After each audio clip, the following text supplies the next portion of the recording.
ზვიად პირველ რიგში როგორ ხართ რაიმე ესეთი მზის სათვალე რომ გამოცვალეთ შეგატყვეთ. ახლა უკეთ ფიზიკურადაც და ემოციურად უფრო მეტად.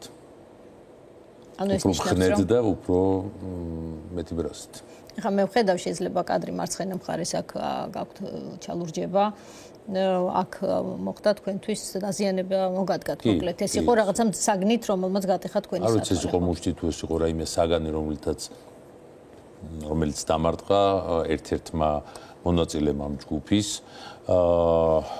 მე ამ დიდ ჯგუფში მხოლოდ ორ ადამიანს ვცნობდი სახეზე ერთს დიმიტრი სამხარაძეს მეორეს რომელიც თავად რამდენიმე წუთით ადრე გამომეცნაურა გიორგი მანველიძეს და აი ეს ორი ადამიანი ვიცი დანარჩენი მე იმ ჯგუფიდან არავინ არ ვიცი და მით უმეტეს ის ადამიანი რომელმაც ფიზიკურად აი ეს გააკეთა.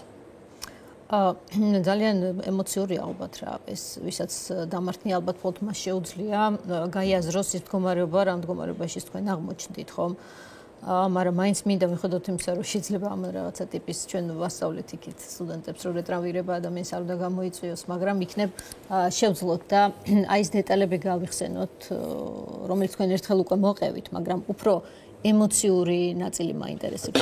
მოქალაქე ხარ მარტო შენთვის. ხარ გონია რომ უსაფრთხო გარემოში ხარ და ამ დროს ასეთი რამ გემართება. აი რას განიცდი ასეთ დროს?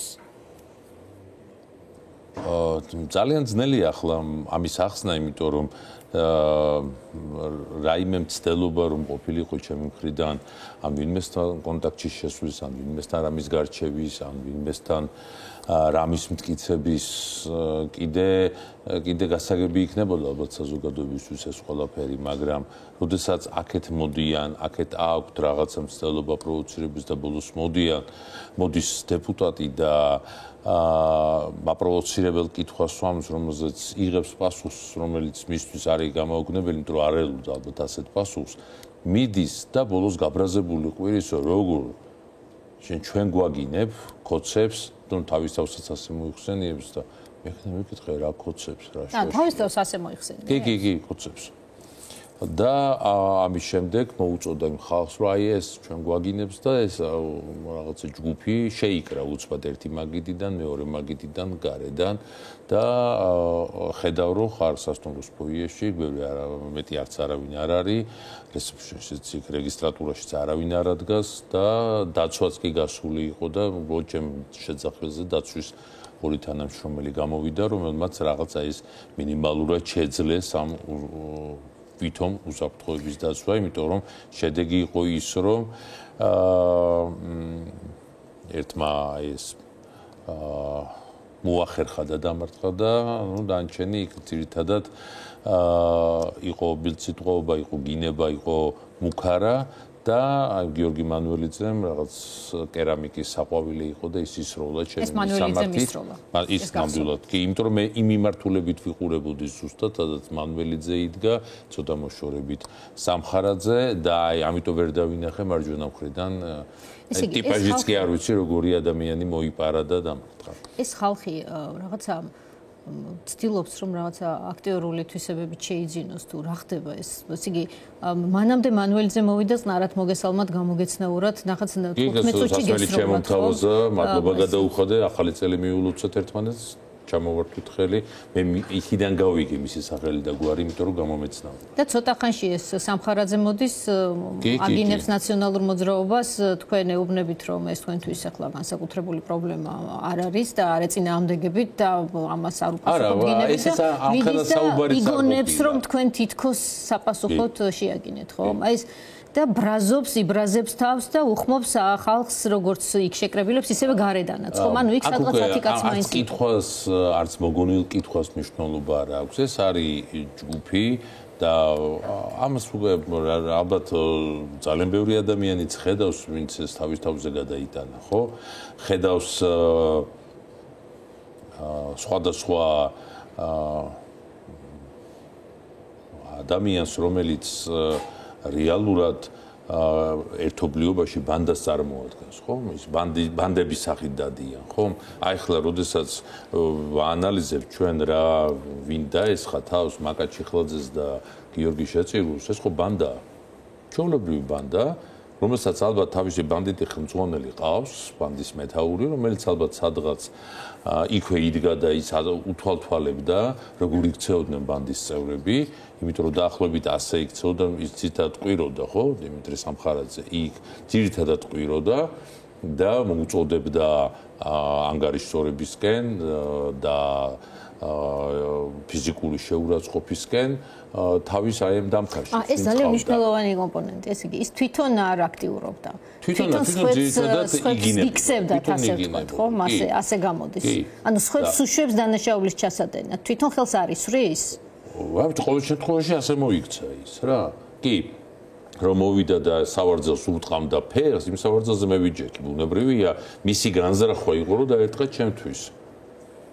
აბა ხო არ არის ხო ვინმე სხვა წარმოუდგენია რომ დიმიტრი სამხარაძე დადის და სადაც სავარძელს დაინახოს ფეხს ურტყამს ხო ის კონკრეტულად იმიტომ მოვიდა იმ სავარძელთან მაგრამ მე რომ დაინახა რომ ეს თავისი ჯგუფი თავისი ეს ბანდა შეკრიბა მე უფრო თამამად მოუწოდებდა რომ აბა მიდით ახლა ისე ხდებოდა იმ ისტორიაშიც ყველა სხვა ისტორიაშიც ასე ხდება და ეს უკვე იმას ნიშნავს რომ ადამიანები არიან თუ არა რაიმე გარკვეული პასუხისმგებლიანი ტვირთით დღეს ნუ დეპუტატს უწოდებენ თავის თავს მანველიძე მინისტრის მოადგილეს უწოდებს თავის თავს ხო იქ არიან ადამიანები კიდე რომლებიც რაღაც გარკვეულ პოზიციებს გარკვეულ თანამდებობას იკავებენ ხო აი ზარქუაც დეპუტატს უწოდებს ხო თავის თავს და ვიქტორ სანიკიძეს დეპუტატს უწოდებს თავის თავს ხო ანუ ესენი არიან ადამიანები რომელთაც უბრალოდ იქ აბუდაბიში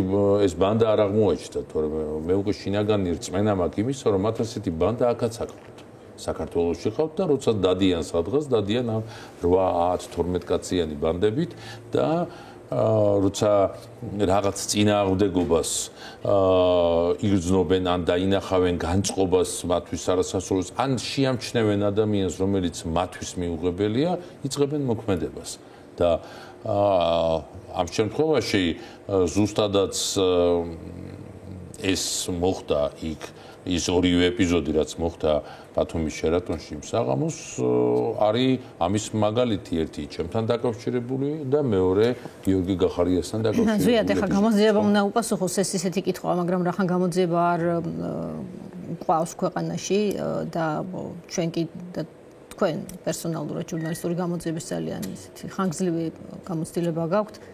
ეს ხალხი შემთხვევით იყო თუ ეს ხალხი იყო ჩასაფრებით. იქ ცხოვრობდა. ეს ხალხი ცხოვრობდა სასტუმროში და მე ახლა ნამდვილად არ მეფიქრია და ვერც ვერავინ ვერ დაუშვებს ამას რომ ასეთი საერთაშორისო რეპუტაციის მქონე სასტუმროში შეიძლება მოქალაქე შევიდეს და იქ ცხოვრებ რომელიღაც მოქალაქეს ეს არ მოეწონოს არ მოუნდეს იმიტომ რომ პირდაპირ მოუწოდებდა მე სასტუმროს ადმინისტრაციას რომ ეხლავე გააგდეთ სასტუმროს ამას აკრავდა სამხარაძე მანველიძე ადგილობრივი ახლა ის საცხოვრებლად არ შევიდა მანველიძე სამხარა ქონდა რომ ჟენ ბათუმში როგორ ჩამოდიხარ როგორ ბედავდა მეც ფეხს ვერ რაღაც დაადგან ბათუმში ვინ ვერ დაადგამს ფეხს ბათუმში ამას ყველა ერთად ნახავთ დაწუნებული ვარ მაგრამ აქ საუბარი ზუსტად იმაზეა რომ არავის არ აქვს იმის მოლოდინი რომ შეიძლება საჯარო პირი დეპუტატი რაც არ უნდა მისთვის მიუღებელი იყოს ჩემი რაიმე მოსაზრება ჩემი რაიმე ხედვა ჩემი პოლიტიკური სოფხედველობა ჩემი საზოგადოებრივი აქტივობა მას არანაირ უფლებას არ აძლევს რომ ის ადგეს და გადაწყვიტოს რომ ანგარიშსწორებისთვის და ანგარიშსწორებას ის იწყებს ზუსტად იმიტომ რომ რატომ არ მაქვს მე ან ვინმეს ამ ქვეყანაში მისი მსგავსი შეხედულება ღმერთს მან დაიფაროს ადამიანები რომ ისეთი შეხედულებებით და ისეთი პრინციპებით ცხოვრობდნენ როგორც დიმიტრი სამხარაძე მაგრამ მე თავისთავად მისი არსებობაც ზოგადად არ მიქმნის ხო პრობლემას როდესაც ის დადის ქუჩაში მაგრამ მე მისი პოლიტიკური საქმიანობის გამო შეიძლება მქონდეს და მაქვს კიდევაც პროტესტი და უცლებად გამოვთქვა, აუცილებლად ვიტყვი და ამის პასუხი უნდა იყოს ის, რომ ადამიანმა შეიძლება გამოიყენოს ძალა აი ესეთი არალეგიტიმური ძალა, ესეთი ბანდიტური დაჯგუფების სახით, ხო? აი ეს არის კლასიკური მოდელი, აი ჩვენ ალბათ ხშირად საუბრობთ ხოლმე, ხომ, რომ რა ტიპის მართლობის ვერტიკალს აკეთებს ბიძინა ივანიშვილი და უცებ საუბრობ, რომ ეს არის დიქტატურის სქემა, დიქტატურა ზუსტად დგას რაზე, რომ ის დემოკრატიული მართლობისთვის დამახასიათებელი ინსტიტუციები დიქტატურაში კარგავს თავის დანიშნულებას, რეალურ დანიშნულებას და ისინი ხდებიან უბრალოდ ჩვეულებრივი ბანდიტური დაჯგუფებები დიქტატორის ხელში. თორემ როგორ შეიძლება პარლამენტის დეპუტატი ბანდიტ დადიოდეს ან ქვეყნის შიგნით, ან ქვეყნის გარეთ? როგორ შეიძლება რომ როგორც ბანდას ისე მართავდეს პოლიციის სტრუქტურას პოლიციის უფროსი? როგორც ბანდას ისე უყურებს ის პოლიციის თანამშრომლებს და მე დარწმუნებული ვარ რომ იმ კონკრეტულ პოლიციის თანამშრომლებს რომლებიც დგებულაძის დაქვემდებარებაში არიან მათ არ უნდათ ასეთ პოლიციაში მუშაობა ან თუ უნდათ მაშინ მათ უნდა აიღონ პასუხისმგებლობა იმაზე და არ უნდა კონდეთ პროტესტი რომ ისინი რეალურად ბანდის წევრები არიან მაშინ იმიტომ რომ დგებულაძე სხვას არაფერს არ აკეთებს გარდა იმისა რომ ის ასე ექცევა მოქალაქეებს ის ასე აკავებს მოქალაქეებს ადმინისტრაციულ სამართალდარღვევებს რომ ჩათვლის რომ ეს ადმინისტრაციული სამართალდარღვევა მაშინაც და პირიქით როდესაც ხედავს ადამიანს რომლის მიმართაც რევანშისტული განწყობა პირდაპირ ამბობს რომ მე ახლა ამას სისხლით დავიჭერ აი ეს ფრაზა რას ნიშნავს? ნიშნავს სისხლით დავიჭერ. ვინ გეკითხება ადამიანს როგორ დაიჭერ თუ ადამიანი არ არის საზოგადოებრივად საშიში პერსონა და ზუსტად იმიტომაც მოაწყო ის ყველაფერი და ზუსტად იმიტომაც მიიღო ის ყველაფერი რომ მას მზიამაღლობელი უნდა სისხლით დაეჭირა. სისხლის სამართლებრივი წესით გადაეცა ის მართლმსაჯულებისთვის და ეს ბანდიტური ქცევა. ეს არ არის სამართლებრივი ქცევა. სამართლებრივ სახელმწიფოს ასე ახლა სამართლებრივი სახელმწიფო არ არის ახლა ეს უკვე ყველა მაგაზე რა თქმა უნდა არ დავთ მაგრამ გონია რომ რაღაც ზღვარი არსებობს და ვეძებთ ამ ზღვარს და ეს ზღვარი წაშლილი აღარ არსებობს ჩვენ ამას უნდა შევეგვეცუ ყველა სხვა შორის ამ ბოლო საათებში გავრცელდა როგორც ჩანს ორი დღეა ფიქრობენ ზვიად ქორიძე რა კონტექსტით შეიფუთოს აი ეს თავდასხმა ზვიად ქორიძეზე რადგანაც იქ ადგილზე არაფერი ყოფილა ერთი ჩანაწერიც არ არსებობს სადაც თქვენ რაღაცა ან შეურაცხმოთ ისევე იღებდა თანხლები პირები ჩემთან კონფლიქტის ჩემთან ჩხუბის დაპირისპირების აი ამ კადრებს იღებდნენ თვითონ კი ისევე მე დარწმუნებული ვარ იმავე ქალბატონის გადაღებული იქნება ის კადრები რომელიც გავრცელდა ხალი ახლა ხალი რომ ორი ქალბატონი კი და ისინი იღებდნენ იმიტომ რომ თვითონ მოუწოდებდა სამხარაძე გადაიღე როგორ გვაგინებს და გადაიღო მაგრამ ვერაფერს ვერ გადაიღო მაგრამ ისევე როგორც იქ რაც გადაიღო მე იმ გადაღებულის ანუ გადაგინება კომპრომატია სამხარაძის ალბათ ესე ფიქრობს ან ფიქრობს რომ ამ თუ იქნებოდა გინება მისი ადეკვატური პასუხი იქნებოდა აი ასეთი თუმცა არ არის ამას უტრებულობთ იმიტომ ვკითხულობთ რომ სამხარაძისთვის გინება როგორ შეიძლება იყოს პრობლემა საერთოდ იმიტომ რომ სამხარაძისთვის ხაველაშვილისთვის არავისთვის ხო და აი ეს იმიტომ დავიწყე რომ ერთ-ერთ დეპუტატს ეს რუსული ფრთის წარმომადგენელი სულ ყველა რუსული ფრთა მაგრამ ეს გაძლიერებულად რუსული ფრთის წარმომადგენელს გურამ მაჭარაშვილს უპოვია ესე იგი კონტექსტი როცა შენ ზვიად ქორიძე გამოდიხარ და სახელმწიფოს წინააღმდეგ მიმდინარე აქციის მონაწილეებს აქციას უწონებ, ამას საზოგადოების რეაქცია მოხდება. საზოგადოების. მოდით ხა ეს მოვისმინოთ და მინდა რომ დეკონსტრუქცია მოვახდინოთ აი ამ მთელი განცხადების რამდენი ტყვილი დევს აი ამ შეფასებაში. ანუ ამ თავდასხმის მოტივაციას ხსნის და ვნახოთ აბა ერთი როგორ მე ბევრი დეტალია მოკლედ ამ განმარტებაში და ვნახოთ. მასტონი ქორიძე საჯარო სივრცეში გამოდიხარ და ოპერირებ და სახელმწიფოს წინააღმდეგ მიმართულ აგრესიულ აქციას უწონებ აი ამ საქციელს რა თქმა უნდა საზოგადოებისგან რეაქცია გექნება თუ შენი პირადი აზრია კიდევ ერთხელ ვიმეორებ იყავი სახში, მინდა ქუჩაში შენი პირადი აზრი დააფიქსირე, მაგრამ შენ როცა ამბობ, რომ დიახ, სახელმწიფო უნდა ჩამოიშალოს, დიახ, სახელმწიფო ინსტიტუტებზე შტომები უნდა განხორციელდეს და დიახ, პოლიციელებს უნდა გაარტყას სილა და არავინ არ უნდა დაიჭიროს ესენი, ნება იბოძე და მაშინ ის აიტანე, რაც ექნება საზოგადოებას რეაქცია, რომ არ უნდა გამოხვიდე მე ახლა ვითომ მამა აბრამის ბატკანია და არაფერი არ დაუშევებია ქვეყნის წინაშე. ეს არ არის იდეოლოგი ხარ შენ იმ ახალგაზრდების, რომლებიც შეკავ შეცდომაში საკუთარი სამშობლოს წინააღმდეგ და აი ეს არის ზუსტად ის შედეგი, რა შედეგიც დადგა. იდეოლოგი ყოფილ ხართ. მამა აბრამის ბატკანი არ ხართ იდეოლოგი და რა იწონებთ აქციებს, ამიტომ კარგია რომ ეს ამბავი მოხდა შერატონში. ეს მარტივი დასკვნა რომ გავაკეთოთ. ხო, რა ვიცი, ახლა რამდენად იმსახურებს მადლობას მაჭარაშვილი, მაგრამ რეალურად ჩემგან ალბათ ის ვერ მიიღებს მადლობის სიტყვებს, თუმცა აი ეს ფრაზები, რაც ახლა მარგალიტებად იფრქვევდა თქვენს ეთერში, ეს არის ზუსტად мотивация. ეს არის ზუსტად мотивация. ხო, შენ რომ გაქვს განსხვავებული აზრი, შენ რომ გაქვს სხვა ხედვა, შენ რომ გაქვს შენი აზრი საერთოდ და შენ რომ ფიქრობ ქვეყნის გადარჩენაზე და შენ რომ ფიქრობ ქვეყნის დამოუკიდებლობისა და დემოკრატიული განვითარების პერსპექტივებზე, ეს არის დანაშაული ზუსტად და ამის გამო უნდა გცემოს ჭყალებში საზოგადოება. ხო, მაგრამ აქ იყო ნახეთ როგორი რაღაცები უთქვამს, კიდე ხა არ ვიცი ეს ფრაგმენტები მთლიანად არ გასულა შეიძლება, მაგრამ შუაში კი არა თავში ხარ, როცა ახალგაზრდებ ახალგაზრდა ფიქით უბიძგებ რომ პოლიციელი მოკლას. ეს ტყუილია და ეს გაყალბება ფაქტობრივი მასალის. მას მერე გამოხვალ და რა მოხდა თუ ჩამოდის სასტუმროს კიბიდან თუ რაღაცას ასეც ამბობს. იბნევათან რომ იწონებ შტურმს პარლამენტზე, იწონებ მოლოტოვის კოქტეილებს. სად ხდებოდა ეს ამბავი? არ ვიცი, ეს არის მისი წარმოსახვევი, ეს არის ჩვეულებრივი ბოდვები, რომელთაც შეიძლება ხასიათდებოდეს ადამიანი, არ არის პრობლემა ახლა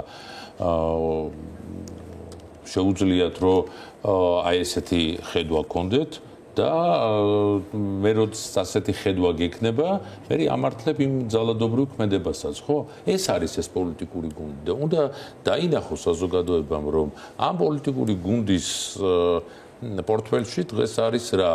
არის აი ესეთი გამზადებული ტყუილებით სავსე არგუმენტები და აქეთ მუშტიკრივი საქამრეში გარჭობილი მაუზერი და დედის გინება მუხარა და ასე შემდეგ. ეს არის ეს პოლიტიკური გუნდი. ეს უნდა დავინახოთ და ამ სიმართლეს უნდა გაუსწოროთ თვალი და უნდა ვიფიქროთ, როგორ შეიძლება ამ სიმართლისგან ჩვენ აი ამ რეალობისგან, ამ სინამდვილისგან ჩვენ დავიცვათ თავი. ჩვენ უნდა გადავარჩინოთ თითოეული მოქალაქე, ჩვენ უნდა გადავარჩინოთ მთელი საზოგადოება და უნდა გადავარჩინოთ სახელმწიფო. ეს არის ამოცანა. დღეს რეალურად აი რასაც აი ამ გნებავთ ამ ციტატაში, გნებავთ იმ ქმედებებში, რომელიც დიმიტრი სამხარაძემ განახორციელა ხო ბათუმში თავის ბანდასთან ერთად. რეალურად ეს ადამიანები გვეუბნებიან, რომ ჩვენ დავანგრევთ ამ სახელმწიფოს, ჩვენ დავშლით ამ საზოგადოებას, ჩვენ მივიღებთ აქედან არაფერს გარდა ტერიტორიისა, რომელიც ჭირდება ბიძინა ივანიშვილს. ბიძინა ივანიშვილმა უნდა მართოს ეს ტერიტორია, ბიძინა ივანიშვილს სახელმწიფო არ ჭირდება. მასო სახელმწიფო ჭირდებოდეს, მას ეყოლება აქ ძლიერი პოლიცია, რომელიც იქნება საზოგადოებრივი წესრიგის დამცველი. ბიძინა ივანიშვილს სახელმწიფო რო ჭირდებოდეს, მას ეყოლება პროკურატურა, რომელიც იქნება არა მის ოჯახის წევრებთან და მის ბიზნეს პარტნიორებთან ჩაახლოვებული პროკურორებით, არამედ იქნება კანონიერებისა და რაჯოზე მდგარი სტრუქტურა და იქნება არამორუსიზის კლანი, იქნება სასამართლო, რომელიც იქნება სერიოზული არბიტრი ქვეყანაში, რომ აი ამ სახელმწიფოს ხელთ არსებულმა აი ამ რეალურმა ლეგიტიმურმა ძალამ არ ძლიოს და არ გადაწონოს იქეთკენ, რომ ძალადობრივი გარემო შეიქმნას ქვეყანაში.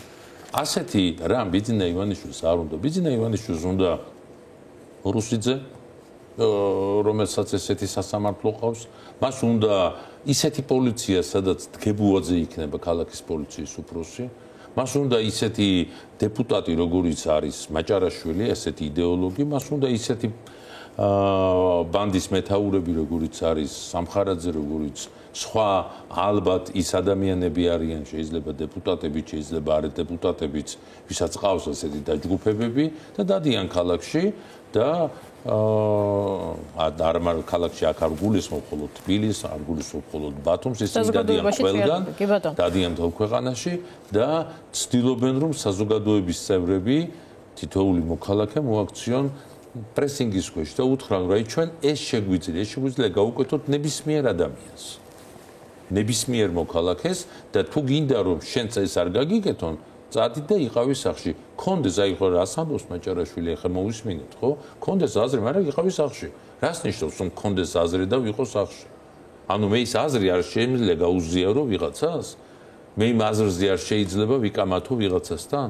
და არ შეიძლება ეს აზრდა ჭიდილი იყოს და ნორმალური, პლურალისტური, დემოკრატიული პროცესი მიდიოდეს ქვეყანაში, რა თქმა უნდა, ეს არ უნდა, მაგრამ მაჭარაშვილს კი არ უნდა ეს. ეს ბიძინა ივანიშვილს არ უნდა. ამიტომ მაჭარაშვილი დღეს საზოგადოებას აი ამ საკმილოს ეუბნება, რომ ხო, არ უნდა კონდეს აზრზე, თუ შენ გექნება ისეთი აზრი, რომელიც არ მოეწონება ბიძინა ივანიშვილს და შესაბამისად მაჭარაშვილებს, სამხარაძეებს, არქუებს და ვიღაცებს არ მოეწონებათ, მაშინ მოგექცევ ისე, როგორც მოგექცნენ. კი ბატონო, თუმცა ის ამბობს ძალიან დიდ წყულს, როდესაც ამბობს, რომ ეს იყო საზოგადოების რეაქცია ზვიად ქორიძის წინააღმდეგ, ეს არ იყო საზოგადოება, ეს იყო ივანიშვილის ბანდა, როგორც თქვენ ახსენეთ, ეს იყო ცნობილი თავისი აგრესიით დეპუტატის სამხარაძის თორემ მე საზოგადოების წევრებს ყოველდღე ხვდები, მე ქუჩაში ფეხი დავდივარ, ესაუბრები ადამიანებს, მათ შორის ჩემი მოსაზრებისგან განსხვავებული მსოფლმხედველობის მქონე ადამიანებსაც. აგერ მანუელიზისთვის ხელი ჩამოგირთმევია. ხო, არა, მეკამათები ადამიანებს ისინიც მეკამათებიან და ამაში არის ჩვენი სიძლიერე და უცბად გამოდის მაჭარაშვილი და ამბობს რომ თურმე ჩვენ გვინდა დანგრევა სახელმწიფოს. არა, სახელმწიფოს დანგრევა არც მე მინდა, არც თქვენ გინდათ. არავის არ უნდა ამ სტუდიაში, არავის არ უნდა ამ ქუჩაში, იმ მიტინგზეც არავის არ უნდა.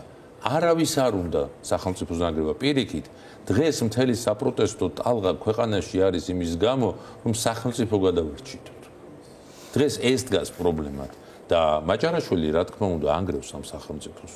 რა თქმა უნდა სამხარაძე ანგრევს ამ სახელმწიფოს, მაგრამ პერსონალურად თვითონ კი არ ანგრევენ. მათ ვინ მისცა იმის ძალა რომ რამე დაანგრიონ. ისინი არიან უბრალოდ ბიძინა ივანიშვილის ამ დიქტატორული ვერტიკალის რაღაც პატარა ჭანჭიკები, რომლებიც ამბობენ, ახმოვანებენ და ასრულებენ იმ დავალებებს, რასაც აძლევს ბიძინა ივანიშვილი და ეს საზოგადოებამ უნდა დაინახოს. დღეს მართლა გადასარჩენია ქართული სახელმწიფო ასე პრობლემატურად, ასე ტკივნეულად ქართული სახელმწიფოს ფორმა და შინაარსი გადასარჩენი არ ყოფილა 75 წლის მანძილზე. მეცაც ალბათ იმ 200-სლოვანი რუსული თუ არ ჩავთვლით იმ 3 წლიან დამოუკიდებლობის ფაზას, იმ 200 წლიანი რუსული ექსპანსიის, რუსული აგრესიისა და ოკუპაციის დროს ყოველთვის ცდილობდნენ ადგილობრივი ქართველი მმართველები, რომ რაღაც სახელმწიფოებრივი სტრუქტურები მაინც არ ყოფილიყო დაშლილ დანგრეული და მათ შეესრულებინათ სწორედ ის ფუნქცია, რაც მას ჰქონდა. არა, ბიძინა ივანიშვილს ეს არ ჭირდება. ბიძინა ივანიშვილს ჭირდება აბსოლუტურად დესტრუქტურირებული სახელმწიფო, ეს არის ტერიტორია. დიდი მადლობა ზვიად ქორიძეს. გამძლეობა ჩემს ყველა კოლეგას, მით უმეტეს მათ, ვინც ხდებიან. პირველ რიგში მზია ამაღლობელს, რომელიც მე დარწმუნებული ვარ, რომ აუცილებლად მოიპოვებს თავისუფლებას და მე დარწმუნებული ვარ, რომ თავისი ბრძოლით ახლა უკვე საპრობილედან ბიძინა ივანიშვილის პირადი საპრობილედან ის მოუპოვებს თავისუფლებას ძალიან ბევრ ადამიანს და ამ ქვეყანასაც ის აუცილებლად იქნება ერთ-ერთი ყველაზე სერიოზული ფარი ჩვენი პროფესიის და სამხელო საზოგადოებისაც, რომლის სიმბოლოს თვითონ გახადა ხელისუფლება მზია, იმიტომ რომ მასზე გააკეთა შეაჩერა არჩევანი არც თუ შემთხვევით იმიტომ შეაჩერა. იმიტომ რომ ის იყო განსაკუთრებული გამოცემის განსაკუთრებული ლიდერი მენეჯერი, ასე ვთქვათ და კარგი და საზოგადოებამ უნდა დაიჯეროს რომ და მე მგონი ძალიან ბევრი ჯერა მათ შორის იმათაც უნდა დაიჯერო აი ხლა წეგან ვიდეო რომ აჩვენე იმ ადამიანის რომელსაც თვითონ მზია ამაღლობაზე უფრო მძიმე დანაშაული ჩაიდინა და უფრო გამომწვევა ჩაიდინა დღეს რომ თვითონ წერს სტატუსებს და გმობს მზია ამაღლობელის მეგის კარდავასთვის ხელის დათმოს და თვითონ გმობს დღეს მზია ამაღლობელის აქციას საჯარო სოციალურ სივრცეში ხო მანაც უნდა ირწმუნოს რომ მზია ამაღლობელი დღეს იმიტომ არზის საპრობილეში რომ მან სისხლის სამართლის დანაშაული ჩაიდინა. ეს იგი სახურია რომელმაც ხელი გაარტყა მეგის კარდავას და გამოუშვეს ერთ საათში მე სარვიცოდი გმობს მზია ამაღლობელმა რომ სია გააწნა პირს პოლიციელს რომელმაც მასახე შეაფურთხა და აგინა და იქ დიალოგები და რა ამბებიც ხდებოდა ჯერჯერობით. ვაქცე ყურადღება. ხო, ამაზე ჩვენ ახლა არ ვსაუბრობთ. ეს აღიღს ახლა კადროის მოცდენას. საზოგადოებამ უნდა დაიჯეროს რომ მზია ამაღლობელი დღეს იმიტომ ზის ციხეში. ბიძინა ივანიშვილის საპრობილეში რომ ის არის მზია ამაღლობელი. აი ამ თამამი, ძლიერი, მებრძოლი და სანდო მედია გამოცემის გამომცემელი და დირექტორი ამდენი წელია.